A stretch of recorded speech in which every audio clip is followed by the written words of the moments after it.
بسم اللہ الرحمن الرحیم۔ ایک عارف بزرگوار کہتے ہیں کہ میں اماموں کے علاوہ باقی حرموں میں نہیں جاتا تھا، امام زادے یا صاحب کے. میں سمجھتا تھا صرف فیض جو ہے وہ آئمہ کے حرم سے ہی ملتا ہے.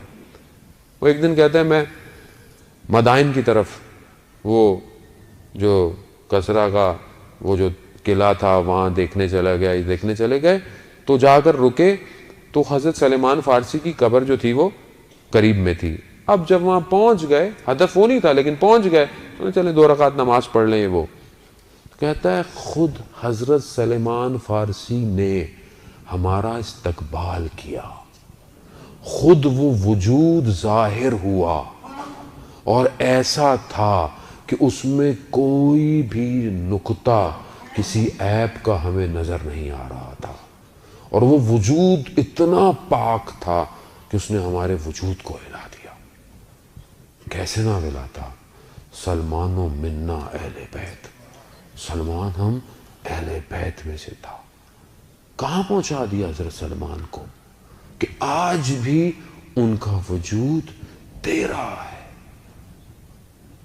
علامہ طباطبائی کہ آپ کی صلوات ان کے درجات میں اضافہ فرمائے. اللہم صلی علی محمد. خوب موضوع ذہن میں رکھیے گا، مانوی ہجرت. علامہ طباطبائی کے بھائی حسن طباطبائی، حسن الہی طباطبائی، وہ بھی آیت اللہ قاضی کے شاگرد تھے.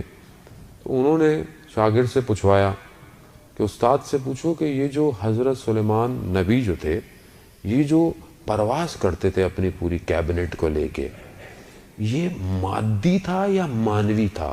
یعنی صرف روحانی تھی یا نہیں کوئی مادی فیکٹر بھی تھا؟ تو استاد نے کہا کہ اس وقت کے دور میں جو مخلوقات تھیں ان میں سے ایک ابھی باقی ہے، تو میں اس سے پوچھ کے بتاؤں گا. وہ شاگرد کہتا ہے کہ ہم ساتھ ساتھ چلے پہاڑوں میں، وادیوں میں کہیں، تو دیکھا کہ ایک عجیب سی مخلوقات آئی، اور استاد نے کہہ رہا پتہ نہیں کس زبان میں گفتگو کی. پھر واپس آئے، کہا کہ میں نے اس سے پوچھا، یہ اس وقت موجود تھا. اس نے کہا کہ پروردگار نے ہوا کو حضرت سلیمان کے لیے تسخیر کیا ہوا تھا، ہوا کنٹرول میں تھی، اسی لیے اس ہوا کے کنٹرول کے ساتھ وہ اس ہوا پر پرواز کرتے تھے. عالم دین ہے. اور یہی تو تھا آیت اللہ قاضی کا دعویٰ کہ میں وہ سوالات جانتا ہوں جو ظہور کے وقت امام زمانہ سے کیے جائیں گے. مانوی پرواز ہے. میں کتنی پرواز کرتا ہوں مانوی؟ کتنی لیئرز لگی ہوئی ہیں جن کو میں بریک کر رہا ہوں، جو میری رکاوٹ ہیں.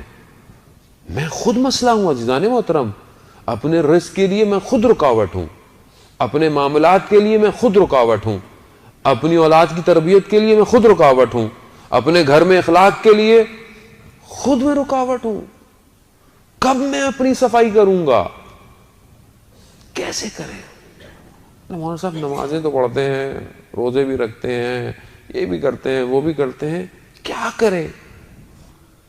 مجھے پتا ہے بہت میں اٹھوں گا تو پھر میرے پاس میسج آنا شروع ہو جائیں گے، کیا کریں آپ ہی بتائیں. ظاہر ہے ہم ہی بتائیں گے، اور کون بتائے گا؟ اگر ہم نہیں بتائیں گے تو ایک جگہ مجلس پڑھنے کا 13 مجلسیں پڑھنی تھی. پہلی مجلس میں ہم نے بولا کہ کچھ سوال کے جواب ہیں ہم یہ بتائیں گے، لیکن ہر روز آنا پڑے گا. اور پبلک ہر روز آتی رہی. ہم نے بولا آخری دن بتائیں گے. آخری دن بہت مجمع رش پڑ گیا. بہرحال وہ تو ہم نے جو بھی ان کو بتایا نہیں بتایا، لیکن ذہن کو کہ بھائی سوالوں کے جواب آپ کے اپنے پاس ہیں.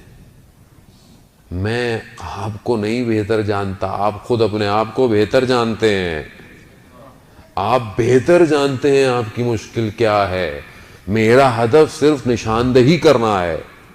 میں صرف نشاندہی کر سکتا ہوں کہ یہ مشکل ہے. مشکل کو خود ڈھونڈیں.